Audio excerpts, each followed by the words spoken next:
Autoridad espiritual por Watchman Nee. Esto sobrepasa aún a lo que puede representarse por la relación de maridos y mujeres, puesto que estos son entidades separadas. Pero en Cristo estos dos son uno, Él es la obediencia, así como también la autoridad, ella es una en Él.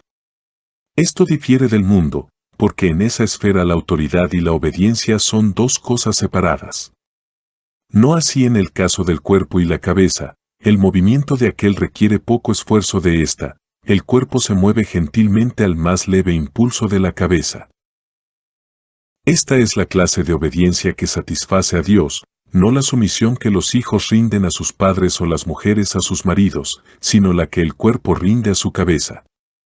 ¿Cuán opuesto es esto a la sumisión por medio de la subyugación?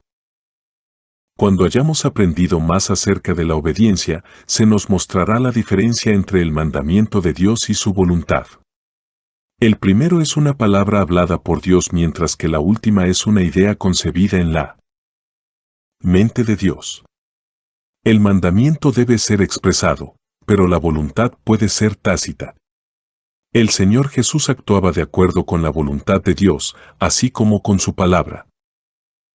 De igual modo obrará Dios en su pueblo hasta que la relación existente entre Cristo y su Iglesia se acomode al mismo modelo de la relación que hay entre Dios y su Cristo.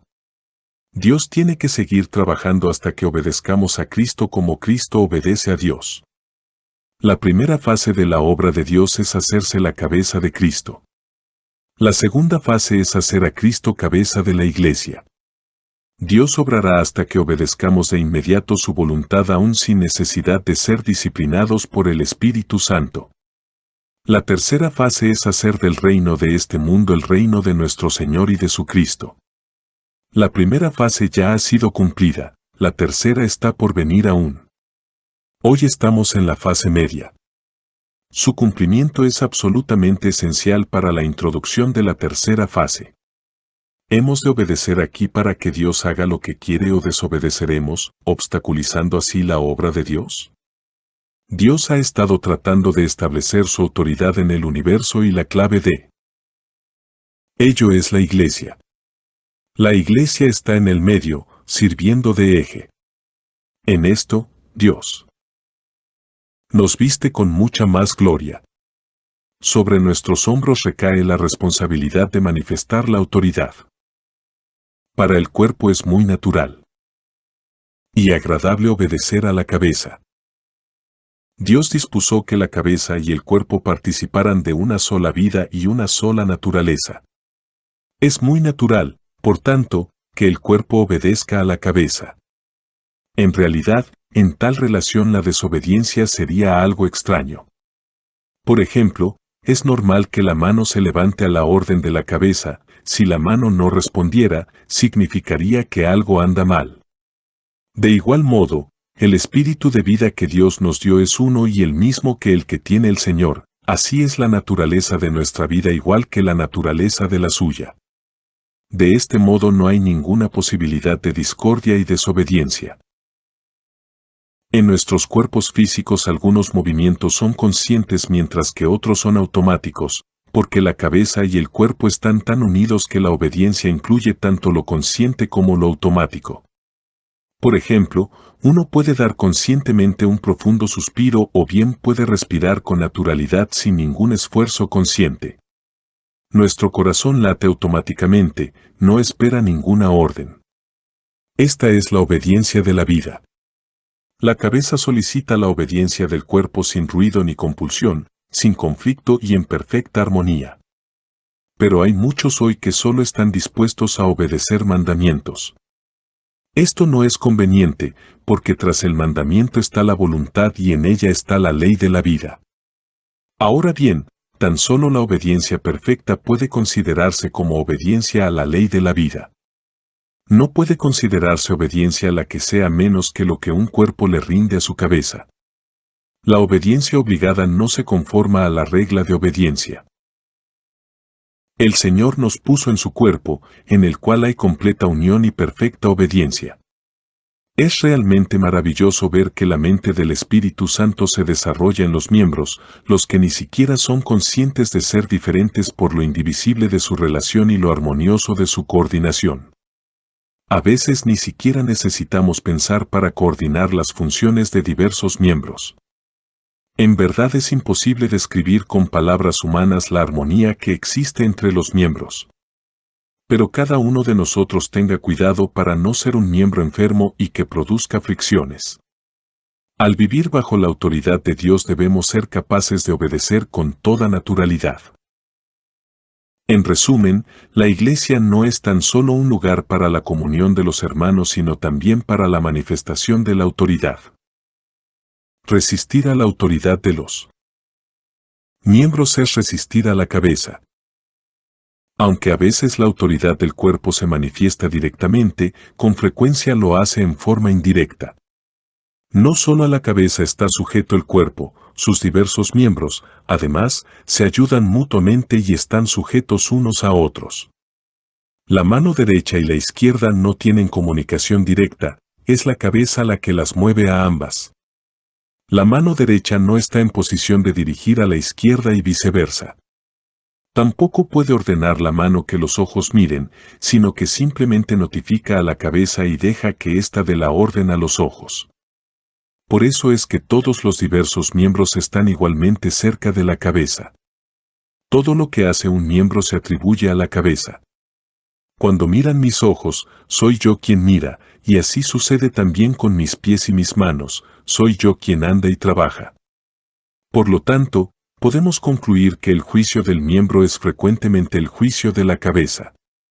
La mano no puede ver por sí misma, tiene que aceptar el juicio del ojo. La mano es pedir mal el pedir que le permitan ver por sí misma o que la cabeza mire. Pero es en este mismo aspecto donde se halla la falta común de los hijos de Dios. Necesitamos reconocer en otros miembros la autoridad de la cabeza.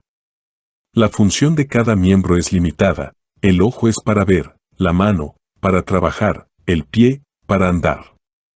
Debemos, por lo tanto, aprender a aceptar las funciones de los otros miembros.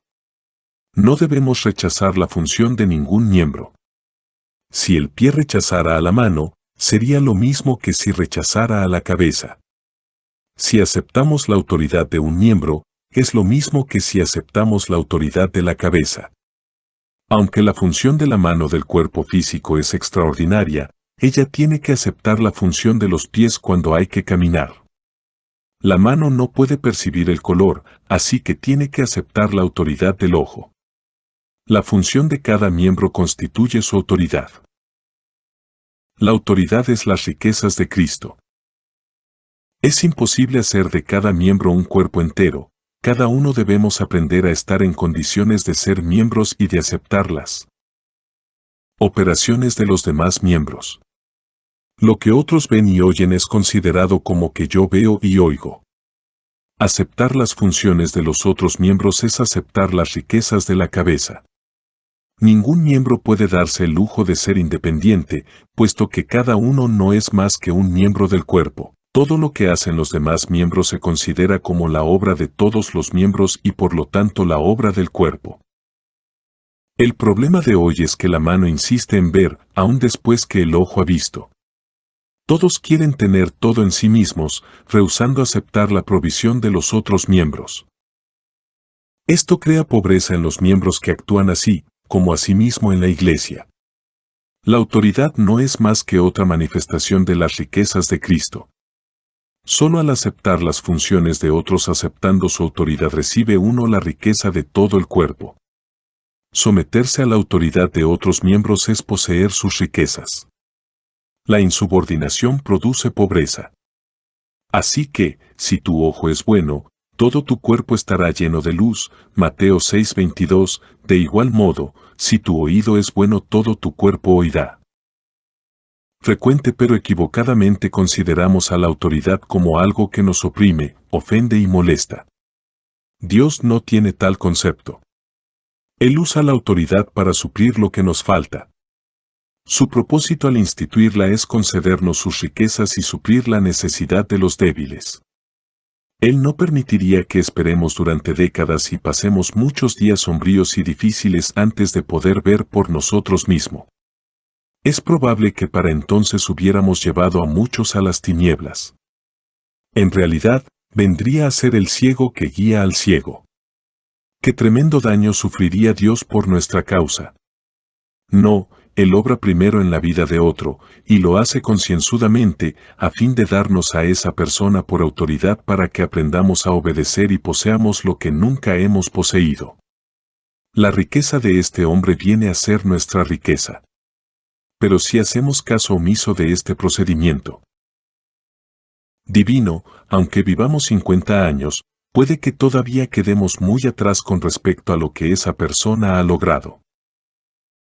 La forma en que Dios nos concede su gracia es doble, a veces, aunque en raras ocasiones, nos la concede directamente, pero las más de las veces nos da sus riquezas en forma indirecta, esto es, pone sobre nosotros a los hermanos de la Iglesia que son más maduros espiritualmente para que aceptemos su criterio como nuestro propio.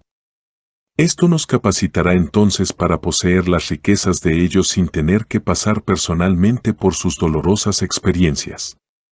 Dios ha depositado mucha gracia en la Iglesia, pero a cada miembro le dispensa un poco de gracia en particular, así como cada estrella tiene su propia gloria especial. Por eso es que la autoridad produce las riquezas de la Iglesia. La riqueza de cada miembro es la riqueza de todos. Rebelarse es optar por el camino de la pobreza. Resistir a la autoridad es rechazar los medios que nos conducen a la gracia y a la riqueza. La distribución de funciones es también una delegación de la autoridad. ¿Quién se atrevería a desobedecer la autoridad del Señor? Pero recordemos que también se necesita prestar atención a la autoridad de los miembros que Dios ha coordinado en el cuerpo. Dios ha juntado a muchos miembros y, por lo tanto, es rebelión absoluta el que alguien se resista a la ayuda de los otros miembros. A veces el Señor usa a un miembro en forma directa, pero en otras ocasiones usa a otro miembro para suplir las necesidades de aquel. Ya que es la cabeza la que dirige al ojo para que mire, todo el cuerpo debe aceptar la visión de ese ojo como suya propia. Tal distribución de la función es una delegación de la autoridad y representa también la autoridad de la cabeza. Si otros miembros presumieran de ver, serían rebeldes. Jamás seamos tan insensatos como para pensar de nosotros mismos como todopoderosos. Recordemos siempre que no somos más que un miembro, necesitamos aceptar las operaciones de los otros miembros. Cuando nos sometemos a la autoridad visible estamos en perfecta armonía con la cabeza, puesto que el hecho de que alguien tenga el suministro constituye su autoridad. Todo el que tenga un don tiene un ministerio, y todo el que tenga un ministerio tiene autoridad. Solo el ojo puede ver, así que cuando necesitamos ver tenemos que someternos a la autoridad del ojo y recibir el suministro de su función. El ministerio que Dios otorga es autoridad, nadie debe rechazarlo. La mayoría de las personas quieren tener la autoridad directa de Dios, pero el modo más frecuente de Dios es establecer autoridades indirectas o delegadas para que las obedezcamos. Por medio de ellas debemos recibir la provisión espiritual. La vida facilita la obediencia. Al mundo le es difícil obedecer, como difícil les fue a los israelitas, porque no tiene un nexo vital. Pero a los que tenemos una relación vital, desobedecer nos es difícil. Hay una unidad interior, una vida y un espíritu, el Espíritu Santo que dirige y controla todas las cosas. Estamos contentos y tranquilos si nos sometemos unos a otros. Si procuramos llevar toda la carga sobre nuestros propios hombros, nos fatigaremos. Pero si la carga se distribuye entre varios miembros, nos sentiremos descansados. ¿Cuánta paz se tiene al aceptar la sujeción del Señor? Al someternos a la autoridad de otros miembros experimentamos una gran emancipación. Pero estar en el lugar de otro nos hace sentir muy obligados. Obedecer es natural, desobedecer es difícil. El Señor nos llama a aprender la obediencia en el cuerpo, la iglesia, así como también en el hogar y en el mundo. Si la aprendiéramos en el cuerpo, no tendríamos ninguna dificultad en otras partes. La iglesia es donde debemos comenzar a aprender la obediencia. Es el lugar de la realización lo mismo que de la prueba.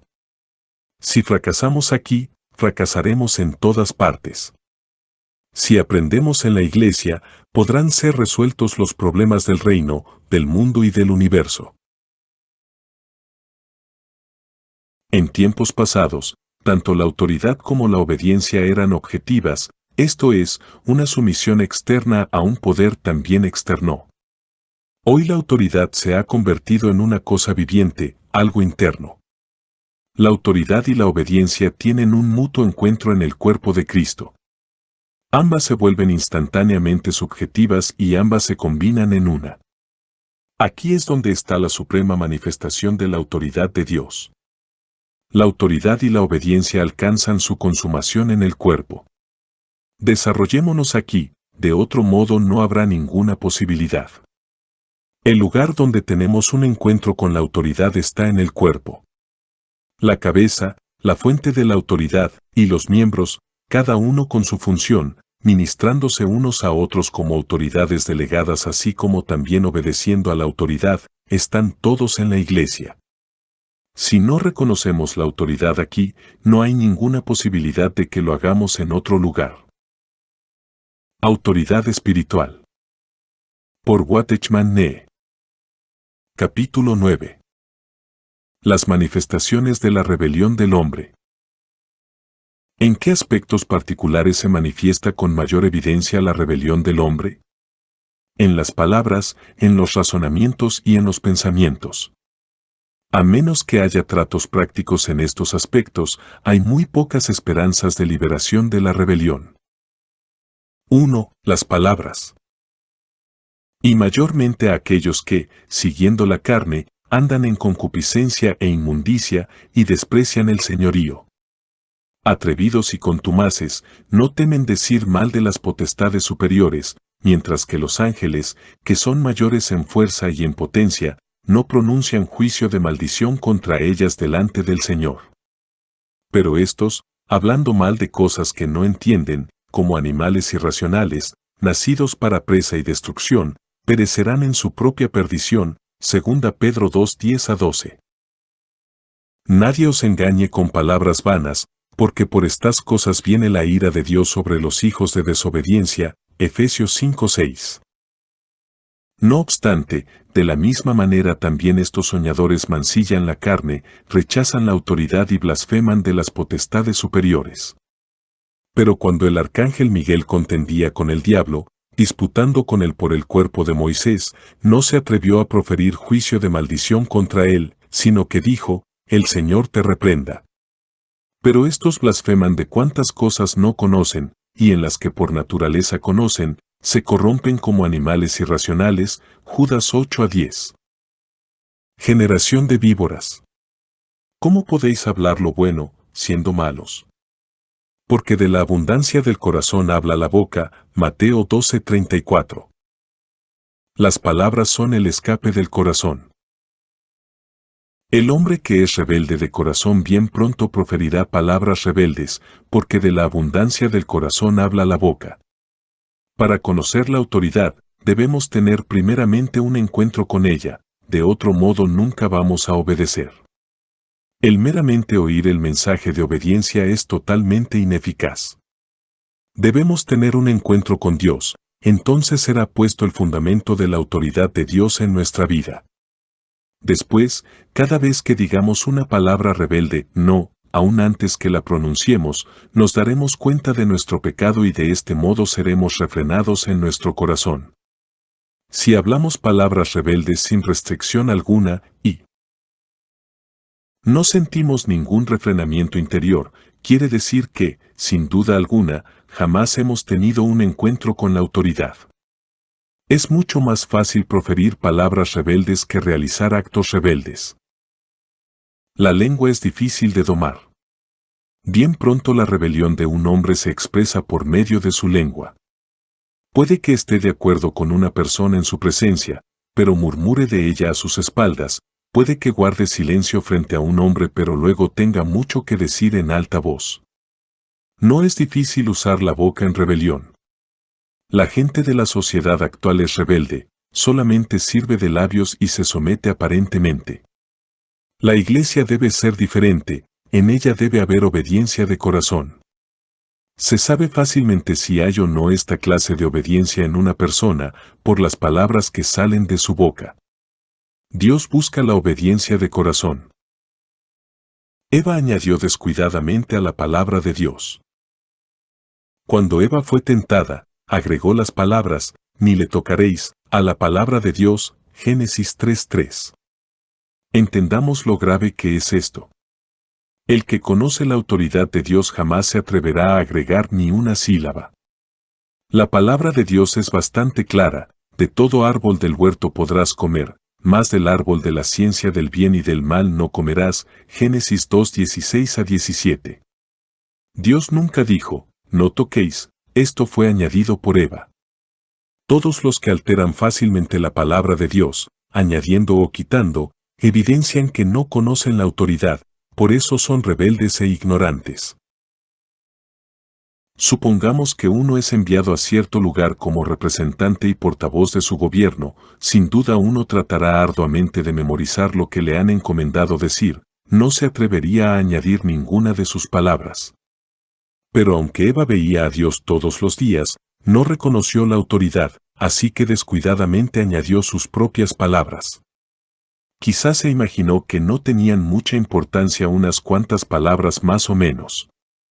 No, ni siquiera una persona terrenal que sirve a un amo terrenal se atreve a cambiar a su antojo las palabras de su amo. ¿Cómo, pues, osamos hacerlo los que servimos al Dios viviente?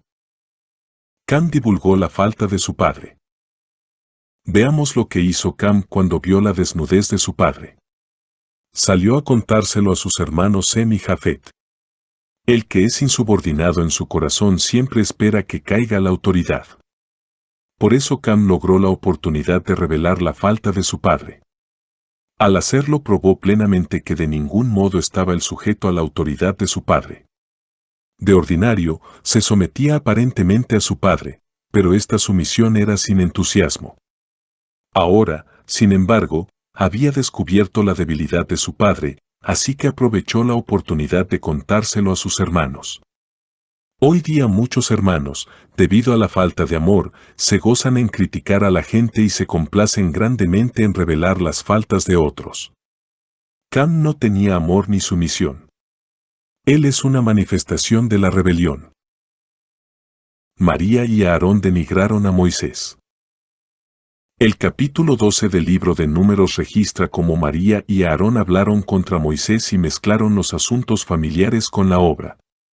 Moisés ocupaba una posición exclusiva en el llamamiento de Dios, María y Aarón eran simples subalternos. Este era el orden de Dios. Sin embargo, estos dos se rebelaron contra ese orden y expresaron su sentir hablando contra Moisés. No conocían la autoridad, ya que el conocimiento de ella sella las bocas y resuelve muchos problemas. Las dificultades naturales se resuelven en cuanto se enfrentan con la autoridad. María simplemente dijo, ¿solamente por Moisés ha hablado Jehová? ¿No ha hablado también por nosotros? Versículo 2. Al parecer no dijo mucho, pero Dios notó que esto era denigrante. Probablemente tenía aún muchas más palabras que decir, pero se las había guardado, como un témpano muestra solamente 1/10 de su masa sobre la superficie mientras los otros 9/10 permanecen ocultos en el agua. Por ligeras que sean las palabras de una persona, si tiene un espíritu rebelde, Dios lo descubrirá de inmediato. Generalmente, la rebelión se manifiesta en palabras. No importa si estas palabras son ligeras o serias, ello es rebelión. Coré y su séquito atacaron a Moisés. En el capítulo 16 de Números se nos refiere que Coré y su séquito con 250 dirigentes de la congregación se juntaron contra Moisés.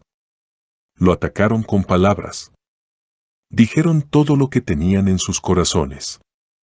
Se quejaron de Moisés. Aunque María habló contra él, Se midió en sus palabras, así que pudo ser restaurada. Pero Coré y su séquito, como un torrente incontrolable, desecharon toda moderación. En esto vemos dos grados distintos de rebelión. Algunos pueden ser degradados, pero finalmente son restaurados, mientras que otros deben ser tragados por el Seol, pues carecen de toda moderación. Estos de Números 16 no solamente hablaron contra Moisés, sino que también lo censuraron duramente y en público. La situación fue tan crítica que Moisés no pudo hacer otra cosa que postrarse en tierra. Qué grave fue la acusación de ellos. Le dijeron a Moisés, «Basta ya de vosotros». ¿Por qué, pues, os levantáis vosotros sobre la congregación de Jehová? Versículo 3. Era como si dijeran, reconocemos que Dios está en medio de la congregación, porque la congregación es santa, pero no reconocemos tu autoridad, porque eres un usurpador. De este ejemplo aprendemos que todos los que escuchan a la autoridad directa de Dios, pero desechan a la autoridad delegada están bajo el principio de la rebelión. Si fuéramos sumisos a la autoridad, seguramente refrenaríamos la lengua y no nos atreveríamos a hablar con tanta libertad. Cuando Pablo era juzgado por el concilio, le habló como profeta al sumo sacerdote, diciendo, Dios te golpeará a ti, pared blanqueada. Hechos 23:3. Pero también era judío, así que en cuanto le dijeron que Ananías era el sumo sacerdote se dio vuelta y dijo, no sabía, hermanos, que era el sumo sacerdote, pues escrito está, no maldecirás a un príncipe de tu pueblo. Versículo 5. Cuánto cuidado tenía con sus palabras y con qué estrictez refrenaba su lengua. La rebelión está ligada a la complacencia carnal. El apóstol Pedro mencionó a los que desprecian la autoridad luego de hablar de los que se complacen en la concupiscencia de las bajas pasiones. El síntoma de los que desprecian la autoridad se manifiesta al hablar en contra de alguien, esto es, al proferir palabras rebeldes. Los semejantes atraen a los semejantes. Una persona se juntará naturalmente con los que le tienen afecto y se comunicará con quienes tiene afinidad. Los rebeldes y los carnales andan juntos. Dios los considera iguales. Los rebeldes y los carnales son tan malos y obstinados que no temen injuriar a los seres gloriosos. Los que conocen a Dios temblarían al hacerlo. Es concupiscencia de la boca hablar palabras injuriosas, y si conociéramos a Dios, nos arrepentiríamos y aborreceríamos porque sabríamos cuánto la odia a Él. Los ángeles estuvieron en otro tiempo bajo la jurisdicción de estos seres gloriosos, por eso no se atrevieron a pronunciar juicio de maldición sobre estos delante del Señor. Tuvieron cuidado de no albergar una actitud rebelde al tratar con los espíritus que no habían permanecido en su estado anterior. Por lo mismo, no debemos injuriar a otros, hablando contra ellos delante de Dios, ni siquiera en nuestras oraciones. David mismo probó que era uno que mantenía su posición al reconocer que Saúl era el ungido del Señor. El poder de Satanás lo establecen los que no guardan su dignidad, mientras que los ángeles son los que sí guardan su dignidad. Pedro usa a los ángeles para ilustrar este principio de mantenerse en su lugar con el fin de que tengamos más cuidado al respecto. Hay dos cosas que hacen que los cristianos pierdan su poder: 1, el pecado, y 2, el hablar mal de la autoridad. Cada vez que uno habla abiertamente contra otro, ello significa una pérdida de poder. La pérdida de poder es mayor cuando la desobediencia se expresa con palabras que cuando se la esconde. En el corazón. El efecto de las palabras sobre el poder excede en gran medida a lo que comúnmente creemos. Es verdad que a los ojos de Dios el pensamiento es considerado como igual al hecho. El que concibe el mal ya ha cometido ese mal. Por otra parte el Señor dice, porque de la abundancia del corazón habla la boca. Mas yo os digo que de toda palabra ociosa que hablen los hombres, de ella darán cuenta en el día del juicio. Porque por tus palabras serás justificado, y por tus palabras serás condenado. Mateo 12:34, 12:36 a 37. Esto indica que hay una diferencia entre las palabras y el pensamiento. Este puede encubrirse todavía, pero una vez que se habla la palabra, todo se revela. Los creyentes en el día de hoy pierden su poder tanto por sus palabras como por sus hechos, y en realidad pierden más poder por sus palabras. Todos los rebeldes tienen problemas con lo que hablan. Todos los que no pueden controlar sus palabras tampoco pueden controlarse a sí mismo. Asamblea en Santo Domingo Este. Escrito por el hermano Watchman Nee en el año 1951. Para más información comuníquese con este número de WhatsApp. 1-829-747-1995.